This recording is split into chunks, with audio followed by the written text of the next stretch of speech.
Okay, so I realize that everybody like Jeremy Jahns, Chris Stuckman, Mr. Sunday Movies, practically everybody on the internet who does reviews has probably done an Ant-Man and Wasp review by now. But unfortunately for people in the UK, Disney execs decided that we couldn't have the World Cup and Ant-Man and the Wasp at the same time. There was no possible way that that could happen. Needless to say, there's probably not going to be a follow-up spoiler review for this video, so you can go ahead and enjoy this Ant-Man and Wasp review about a month out of date. But let's get into it! So Ant-Man and the Wasp is the latest in the Marvel Cinematic Universe series of films, and it's definitely a shot of humour after Infinity War earlier in the year. But I liked the original Ant-Man, you know? It was still kind of an origins movie, but it had so much more happening with it. The visuals and the scale and the representation of things and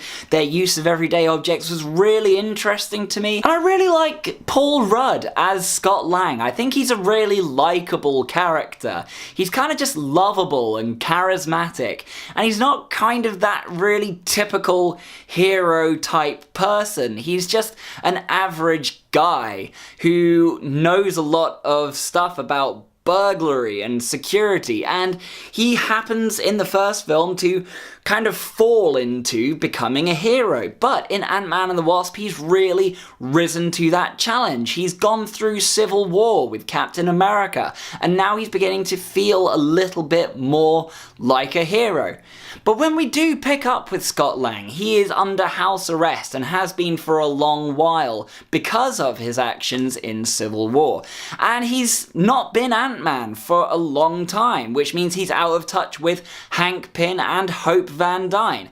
So they've been off doing their own thing while he's been locked up, essentially, in his own house for a year or two. Speaking of which, Evangeline Lilly as Hope Van Dyne does get a bigger part in this film because she is the Wasp. And she's really good in this. I enjoyed seeing her be a little bit more of that hero character. There was always that kind of question about the first Ant-Man, whereas if she was so good, why wasn't she putting on the suit and doing it? And it was always because Hank Pym was so protective of his daughter. But in this, he's decided to let go a little bit more, let her do her own thing, and she's really good in this. In fact, she's almost better and more efficient in some parts than Scott Lang is. She's kind of very precise, very exact, very like on the mark with her moves, and Scott Lang just kind of does stuff and wings it, which is really funny to see. Now, as I said before, the first Ant-Man film did suffer a little bit from disposable villain syndrome with Yellow Jacket, but Marvel definitely seem out of that era now, and they're creating more dynamic and more versatile villains. And the villain of this piece is Ghost. And I haven't really seen a lot from the actress that plays Ghost in this film, which was interesting because Ghost in the comic books is usually a guy. They've gone with a girl this time. But her backstory is quite interesting in this film. She's kind of tied in slightly to Hank Pym. And it's not even like they've really made her out to be all that much of a villain. What they've actually made her out to be is a very desperate person who doesn't have a lot of time left to live and is running out of options on how to stay alive. I think it's pretty safe to say that anyone in that situation might resort to some pretty drastic measures, particularly if you have the ability to phase in and out of walls and move through solid objects, and you're constantly in pain because of it. And I like that her arc in this ended up not really being a disposable villain, that actually she's more just a character in this film that happens to be a little bit of an antagonist. In fact, I would say, if anything, she's not a 2D villain, but probably could have been used a little bit more, particularly since they go into the fact that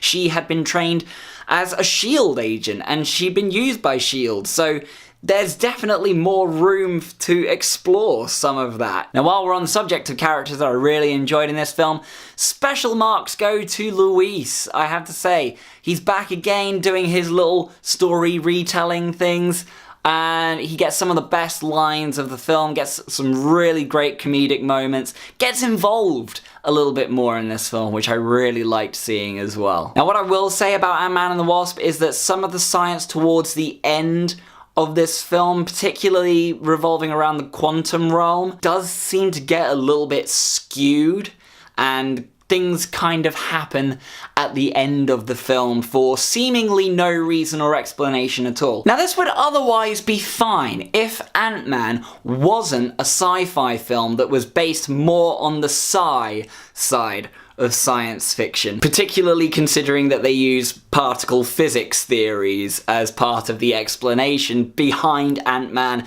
as a character. So I kind of felt like the fact that certain things happen at the end without really any explanation kind of leaves you to fill in the blanks a little bit. But who knows, they might go into that in future films. There is still a whole lot about the quantum realm that we really don't know about yet, and there could be possibilities to expand on it a little bit more, so we may get some explanations later on in the Ant-Man franchise, and here's hoping that we do get more Ant-Man films. Overall, Ant-Man and the Wasp was a lot of fun. It was a great pick-me-up after Infinity War, which it does tie into in the post-credits scene. I won't really say how, because that is kind of spoilery. Now, a very small sidebar to this film. Back in November, I went out to San Francisco with Amber, and we stumbled across a filming set in San Francisco around Fisherman's Wharf. And we tried for ages to work out what that filming set was, until I found a van, and on the side of it, it said Pim Particle Productions, which I put two and two together and worked out that they were filming Ant-Man and the Wasp. So we went back the next day, and there is a scene in the film that happens at Fisherman's Wharf that we saw be filmed, and immediately afterwards we basically walked right past Paul Rudd. So that shouldn't really influence my score on this film, but it actually does just a little bit for a nostalgic, bringing it full circle kind of reason. So because of that, Ant-Man and the Wasp gets 4 stars from me. It's a great fun watch, ties in nicely with Infinity War, and is just a great pick-me-up. So Ant-Man and the Wasp, have you seen it? What did you think about it? What characters would you like to see in upcoming Ant-Man films? And what kind of part do you think Ant-Man is going to play in Avengers 4 next year?